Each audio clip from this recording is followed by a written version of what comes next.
بسم اللہ الرحمن الرحیم۔ یہ کتاب ترمذی شریف جلد اول ہے اور آج کے سبق میں امام ترمذی رحمۃ اللہ علیہ کے حالات لکھیے۔ امام ترمذی رحمۃ اللہ علیہ کی پیدائش 210 ہجری شہر ترمز کے بوعی نامی گاؤں میں ہوئی۔ آپ نے علم حدیث کے حاصل کرنے کے لیے خراسان، عراق اور حرمین کا سفر کیا اور لمبے عرصے تک مقیم رہ کر وہاں کے محدثین عظام سے احادیث نقل کی، لیکن آپ نے دوسرے علمی مراکز میں سے مصر اور شام کا سفر نہیں کیا۔ امام ترمذی رحمۃ اللہ علیہ نے آپ کی شیوخ کی تعداد 445 بیان کی گئی ہے۔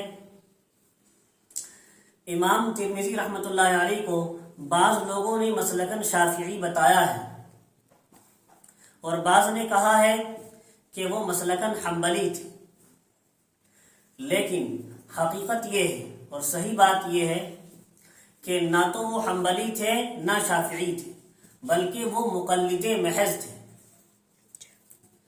یہی رائے علامہ سخاوی، علامہ تقی الدین ابن تیمیہ کی۔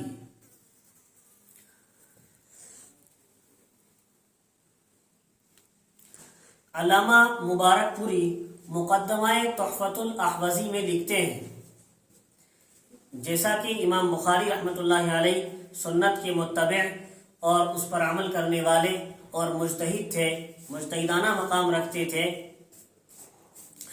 نہ کہ ائمہ اربعہ اور ان کے علاوہ میں سے کسی کی اتباع کرنے والے تھے۔ اسی طرح امام مسلم، امام ترمذی، امام ابو داؤد، امام نسائی، امام ابن ماجہ، یہ سب بھی متبع سنت تھے اور مجتہد تھے۔ علامہ مبارک پوری نے تحفۃ الاحوزی میں، مقدمہ تحفۃ الاحوزی میں کہا ہے کہ یہ سب کے سب سنت پر عمل پیرا تھے، اجتہاد کرتے تھے، کسی کی تقلید نہیں کرتے تھے۔ لیکن یاد رہے علامہ مبارک پوری کا یہ قول سارے ائمہ کے بارے میں صحیح نہیں ہے، کلی طور پر ان کی یہ بات صحیح نہیں ہے، کچھ مخالف بھی تھے۔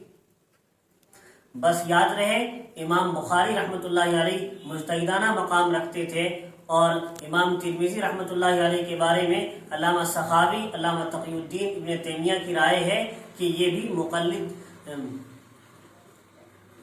کی رائے ہے کہ وہ مقلد محض تھے، خود اجتہاد کرتے تھے۔ امام ترمذی رحمۃ اللہ علیہ آخری ایام میں نابینا ہو گئے تھے۔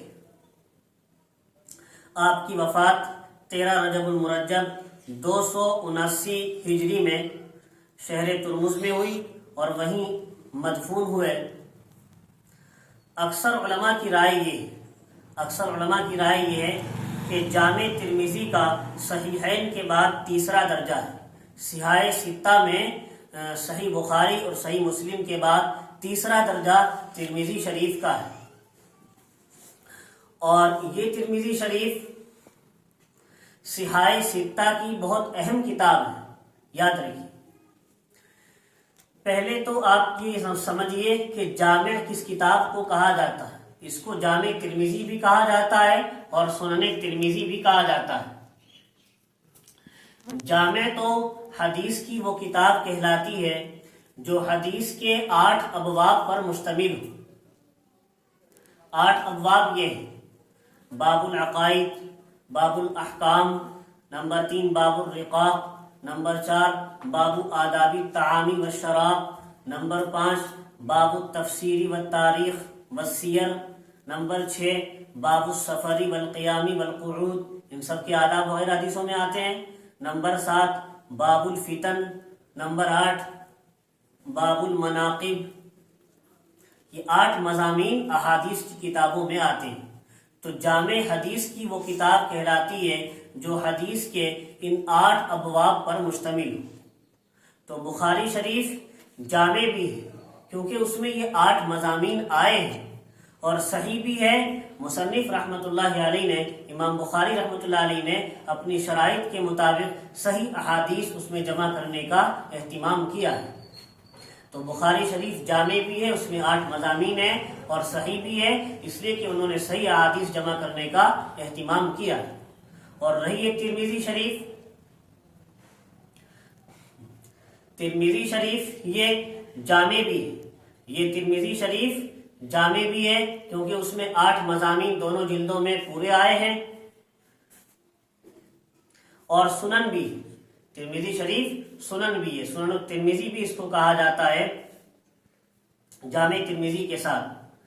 لیکن سنن بھی اس کو کہتے ہیں، یاد رکھیے، سنن حدیث کی وہ کتاب کہلاتی ہے جو فقہی ابواب کی ترتیب پر، فقہا کی ترتیب جو ہوتی ہے فقہ کی کتابوں میں، پہلے کتاب الطہارت بیان کرتے ہیں، پھر کتاب الصلاۃ، پھر کتاب الزکوٰۃ، پھر کتاب الحج، پھر کتاب الصوم، پھر کتاب الحج، پھر کتاب البیوع، اس طرح کی جو ترتیب ہوتی ہے فقہا کی، تو اس ترتیب پر جو حدیث کی کتاب لکھی جائے وہ کتاب سنن کہلاتی ہے، فقہی ابواب کے اعتبار سے احادیث اس میں جمع کی جاتی ہیں۔ اور میں نے اپنے اساتذہ سے سنا تھا کہ دارالعلوم دیوبند میں بھی بخاری شریف اور ترمذی شریف یہ دونوں کتابیں تو مکمل پڑھائی جاتی ہیں، اور سیاہ ستہ میں سے باقی کتابوں کے چند ابواب پڑھا دیے جاتے ہیں، کچھ ابواب پڑھائے جاتے ہیں، باقی سب کتابیں مکمل نہیں پڑھائی جاتی۔